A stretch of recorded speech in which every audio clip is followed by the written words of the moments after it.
Good evening সবাইকে। আমরা চলে এসেছি এখন শাহপীরতলায় মেলায়।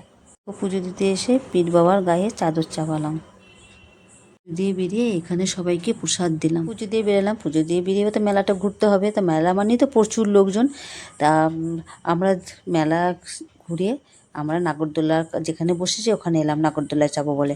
নাগরদোলা চাপলাম না, অনেক বড় বলে, দেখতে পাচ্ছ প্রচুর বড়। তা সেই জন্য টয় ট্রেনটায় চাপবো, টয় ট্রেনটা চাপবো বলে এখানে আমরা টিকিট কাটতে এলাম। আমরা চেপে পড়লাম ড্রাগন টয় ট্রেনে। কিন্তু এই নাগরদোলাটা চাপতে খুব ভালোই লাগে, কোনো ভয় নেই, কিছু নেই, আর পেটে কিছু হয় না। নাহলে অন্য নাগরদোলা চাপলে পেটটা গুড়গুড় করে। মেলা ঘুরলাম, মেলা ঘুরে দেখছি গরম গরম বাদাম ভাজছে।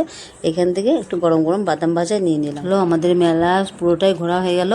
আবার বাদাম তো নিলাম দেখলে, আবার ওখানে জিলাপি পাচ্ছিলো, গরম গরম জিলাপি নিলাম। অনেক লোকজন রয়েছে এখনও, কিন্তু এত রাত হয়ে গেছে, আমরা আর থাকবো না। আমরা ওই জন্য মেলা থেকে বেরিয়ে যাচ্ছি। ঠিক আছে, টাটা, শুভরাত্রি, সবাই খুব ভালো থেকো।